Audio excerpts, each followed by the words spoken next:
everyone! Welcome to my another online tutorial, free online tutorial. And today gagawa naman tayo ng favorite din nating mga Pinoy, floating island. So this is the version na pinagsama-sama natin yung mga favorite dessert ng mga Pilipino. Like halaya, leche flan, at of course yung meringue ng parang pambraso din sa So, tsak na matutuwa kayo dito at mag-e-enjoy po kayo. So, para sa mga hindi po nagsasubscribe ng aking channel, just click the subscribe button and the notification bell para po ma-notify kayo every time may bago kaming online tutorial. Okay, so, here are the following for our ingredients. Okay, so these are the ingredients na kailangan natin for our floating island. So, of course, meron tayong ube halaya. So, wait nyo lang po yung aking free online tutorial in making my ube halaya. So, ipopost ko din po yun soon. And then, ililink ko din po dito para po sa mga manonood nito, yan, meron po kayong link how to make naman yung ube halaya. Pero soon pa po yun, ha? Okay, and this is for our leche flan filling. So, we have this egg yolks, condensed milk, fresh milk or evaporated milk. And, yan, dito pala siya. So, we have also our vanilla or pwede rin namang lemon or calamansi para pampaalis lang ng ating lansa ng ating egg yolks. Okay? Now, for our meringue naman, so this is our egg whites, sugar, and cream of tartar. If you don't have cream of tartar, you may use vinegar or even lemon para po maging stable yung ating meringue. Okay? Now, gagamit tayo ng aluminum pan, which is this one. And this is 6x3 na aluminum pan. Yan, 6x3.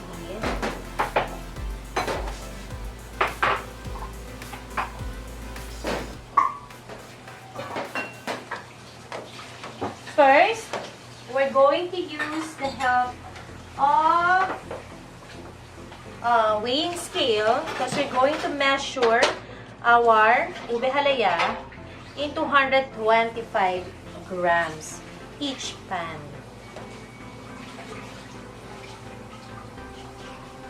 Kailangan, importante kasi na nag-grams tayo para alam natin yung kino-costing natin. At saka somehow, para hindi magreklamo yung inyong mga customer or even mga ano na, bakit iba-iba yung size or yung ano nang binibili nyo. Ayan. So, this is 125 grams each pan. So, this is according sa aking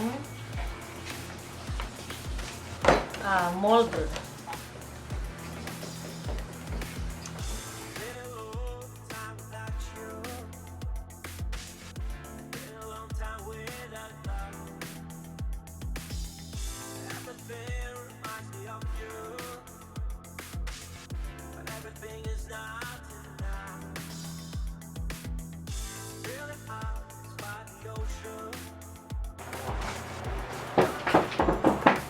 Okay, so here's our halaya. Set aside.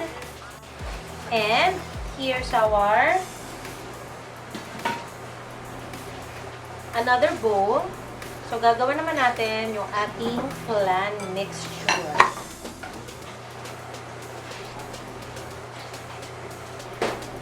So I have here my egg yolks.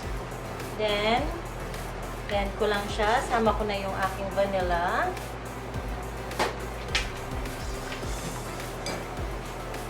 And then my condensed milk.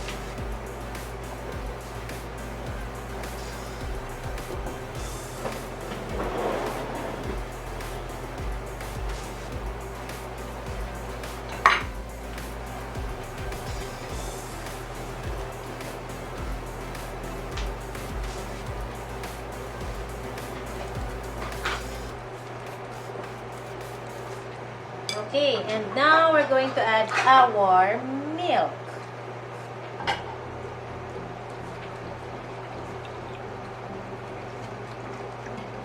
Pwede ako strainer.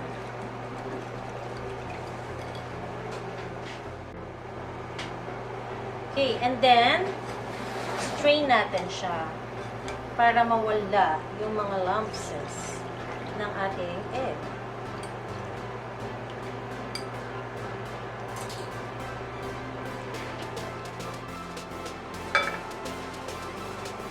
Okay, so I'm going to measure lang for each of my pan is 150. Oops. Ayan, so it's 150 grams.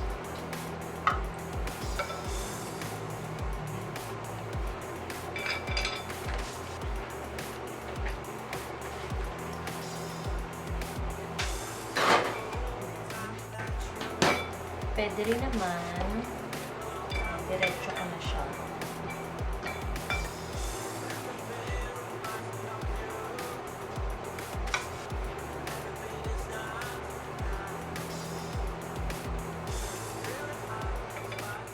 So here's our leche flan, and then we're going to steam this ng mga 15 to 20 minutes. Tapos talagyan lang natin ng tela yung ating cover ng steamer. Okay? So here's my steamer.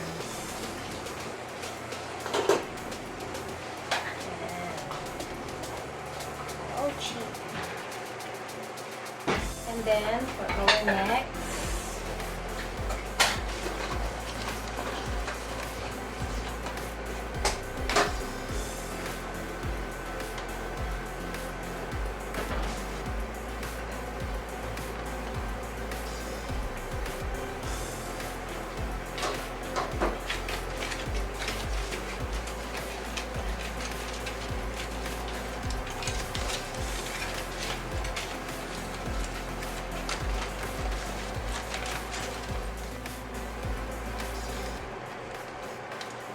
alright, and let's cover.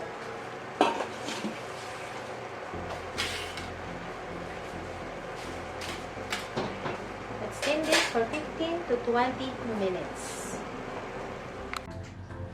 Okay, and now para sa ating last preparation, diba?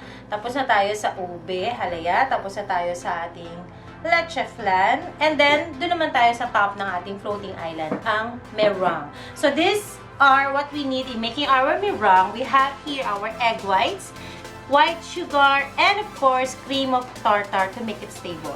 And then before you start your meringue, make sure that your floating island is na may leche flan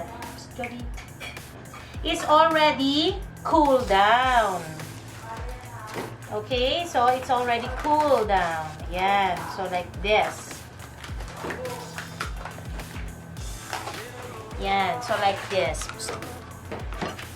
Okay, yan. So, yan, cool down na siya. Hindi na malambot yung ibabaw. And then some, yan, nilagyan namin siya ng parchment paper, parchment ng cling wrap.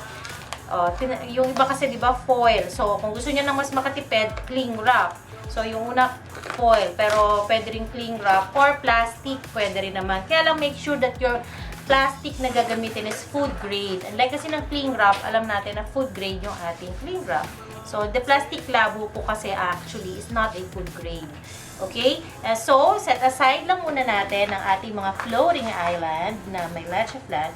And we're going to make na our meringue. Okay, so, here's our stand mixer. If you don't have stand mixer, pwede rin namang hand mixer. Then, we're going to put our egg whites. And sa egg whites ko, by grams yung sinusunod ko, no? So, this may a little, ano bang tawag dito?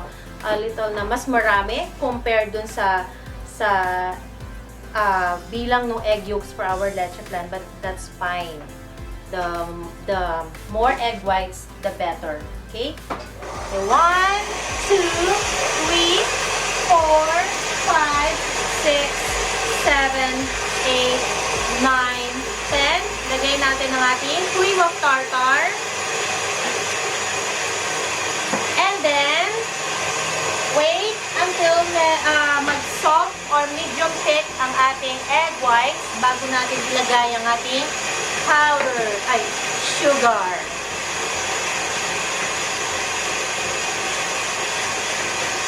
Ay, Joby, nag-preheat ka na?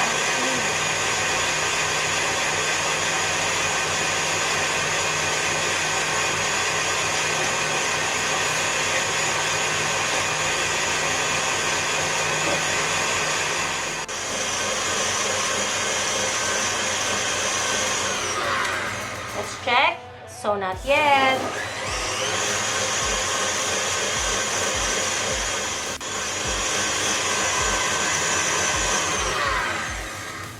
Okay.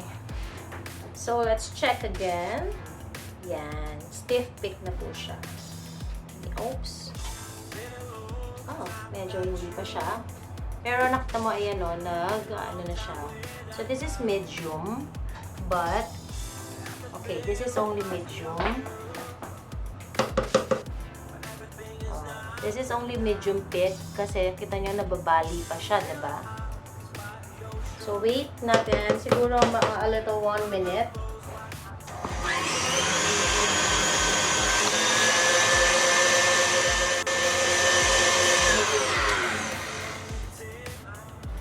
Ayan. So, this is it. Kita nyo, tayo na siya, diba? So, this is okay now. Okay, so here's our, anyway, before you start your meringue, you need to preheat your oven ng 325 Fahrenheit para after ng meringue and this one, nakapag-preheat na kayo ng oven natin. Okay, so, lalagay na natin yung ating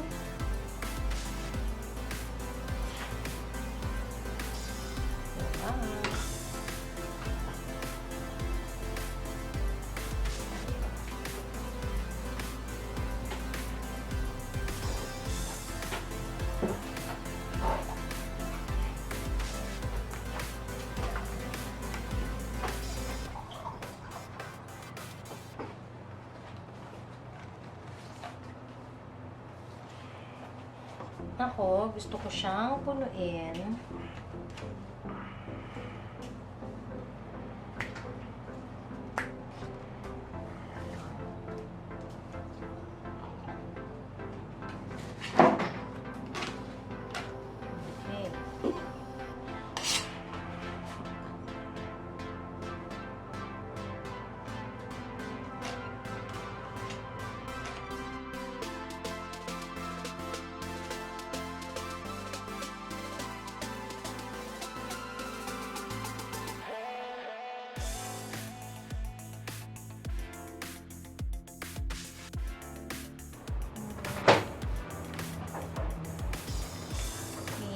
So, this is our cake comb. Para may konting design. So, lagay natin to sa tray.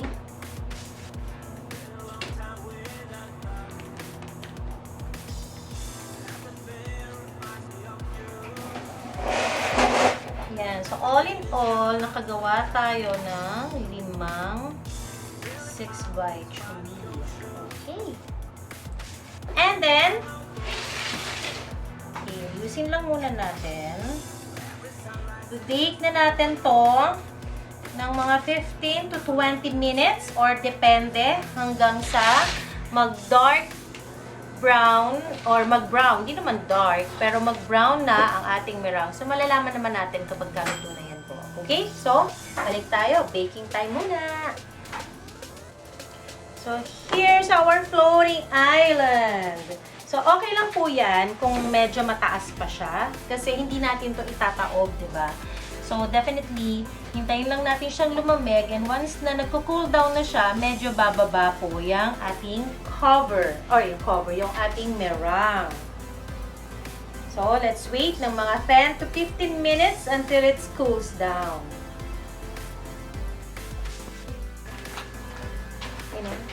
Okay, so yan, ito na yung ating floating island.